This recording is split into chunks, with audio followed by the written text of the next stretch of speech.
Hey everybody, it's me Edward Jones back with a new video. Being necessary to the security of a free state. Now, I'm pretty sure a lot of people, just about everyone who owns a firearm, or practically everyone who's a prepper, knows that that phrase comes from the Second Amendment. And the Second Amendment is as it reads in this entirely, a well-regulated militia, being necessary to the security of a free state, the right of the people to keep and bear arms shall not be infringed.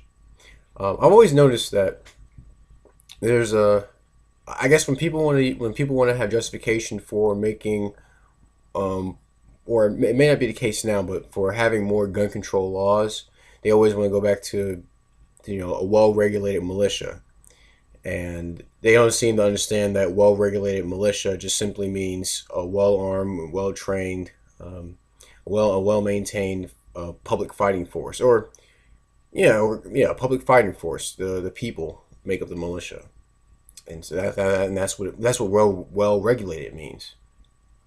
Now, it doesn't mean government controlled. It just means people have enough ammunition and they have enough arms, the right tools to engage in fighting with, and that they know how to use it properly. And then a lot of people on the who stand for more I would say gun right side, people who want freer gun laws or no gun or virtually no gun laws, which I do support personally. It, they look at they look at like this other half of the Second Amendment, which is the right of the people to keep and bear arms shall not be infringed, meaning Congress can't make any laws to um, to tailor or rather to taper or restrict the rights that Americans have in concerns with owning arms, not firearms, but arms, but owning arms and carrying arms. Um, but of course, Congress have done such things, and it's a lot. It'll be a lot of work to try to get rid of those laws. Um, but maybe who knows? Maybe time is on our side. Um, So who knows how things will be in the future? That is an understanding of how the Second Amendment is being interpreted. It's been interpreted in those separate parts.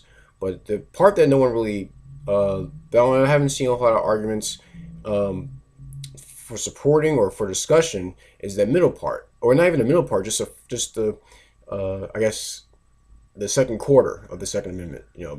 Being necessary to the security of a free state, and as to what that really means.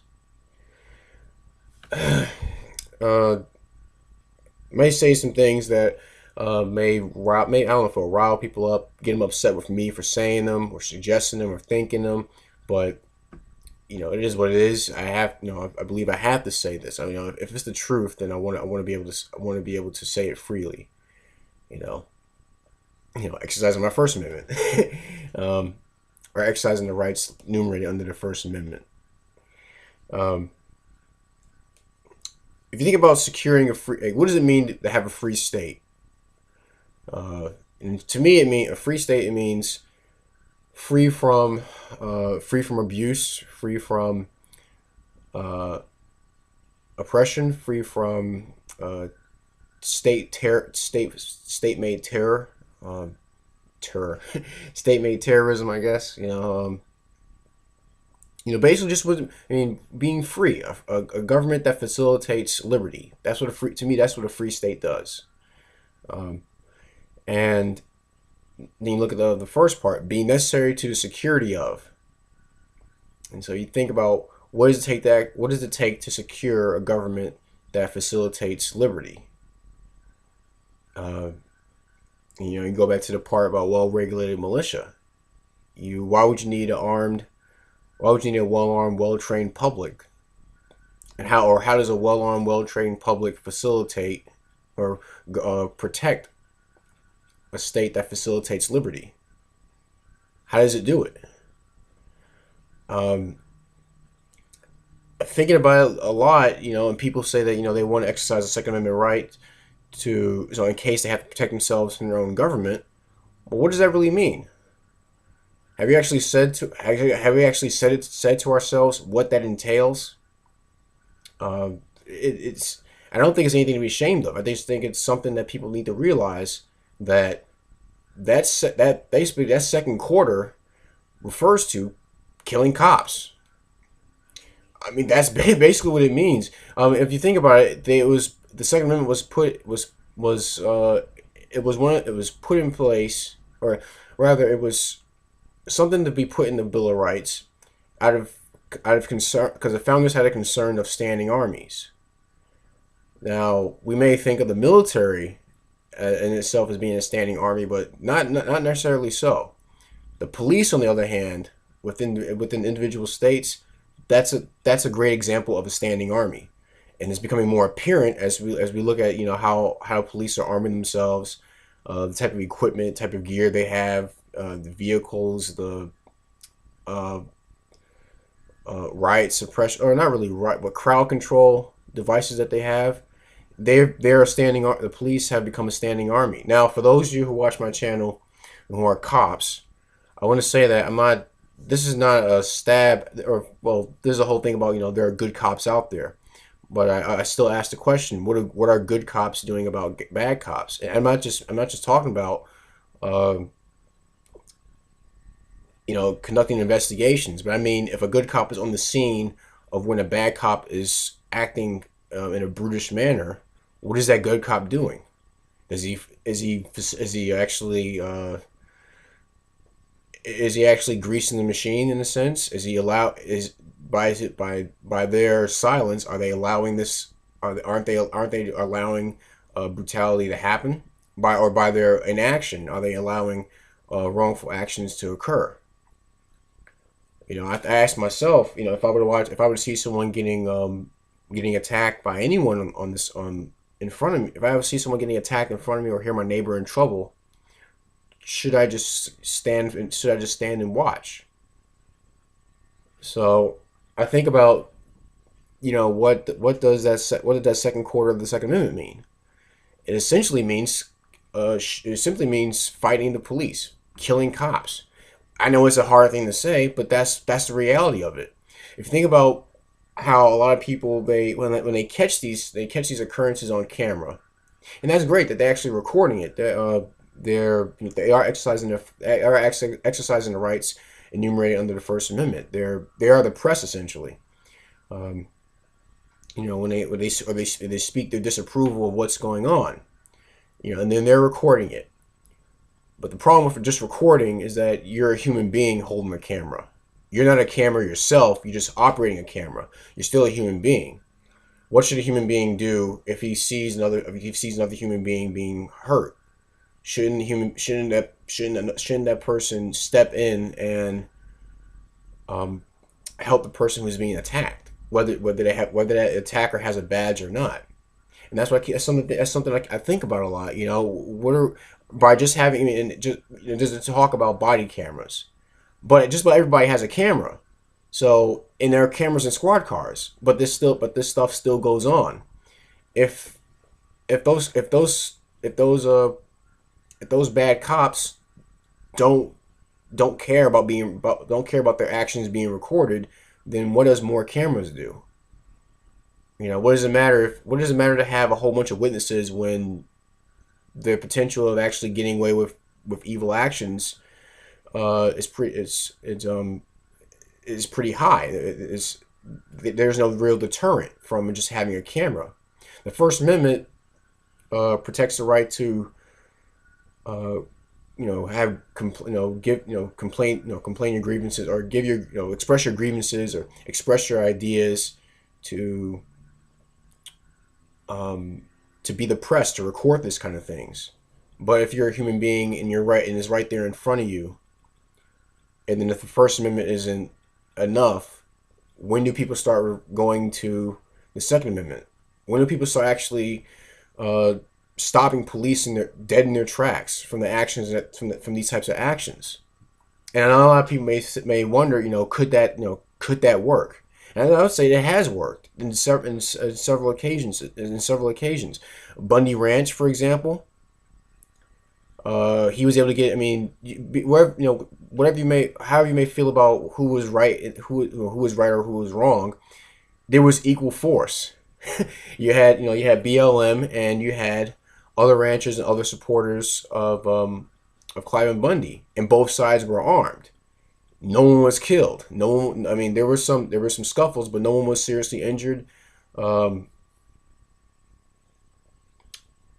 Basically, both sides knew how, which way this may how this may go. And from my understanding, the whole thing is basically it's diffused. I mean, you don't really hear too much about what happened.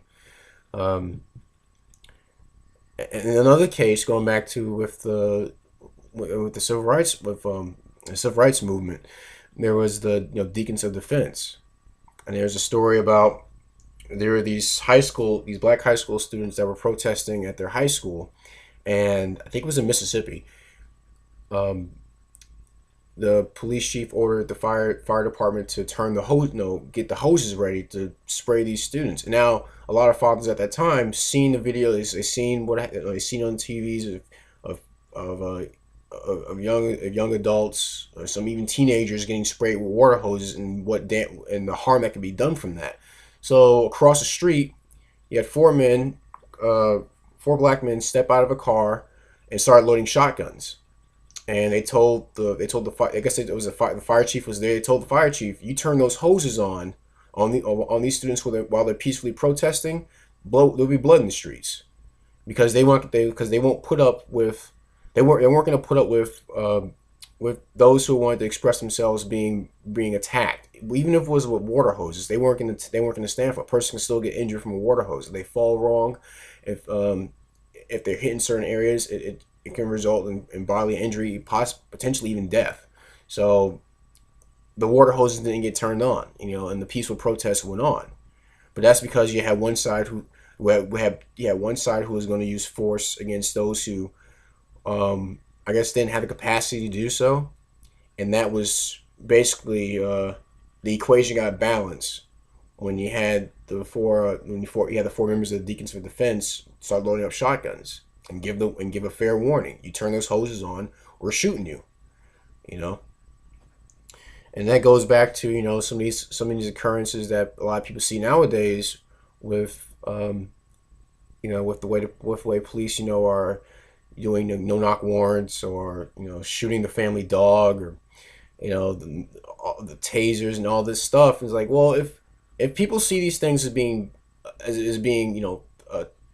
being very dangerous to public liberty, how when do they start fighting back? When do they start not just protecting protecting if it's you being unjustly attacked by the police? When do you fight back? If you see someone getting attacked by the police, getting brutalized, when is it time for you to fight back? When is it time for you to actually step in and basically balance things out? Um, it's crazy, because I'm thinking about I'm under 30, and I'm thinking about this kind of stuff, and that kind of shows me where our what direction our country is headed in.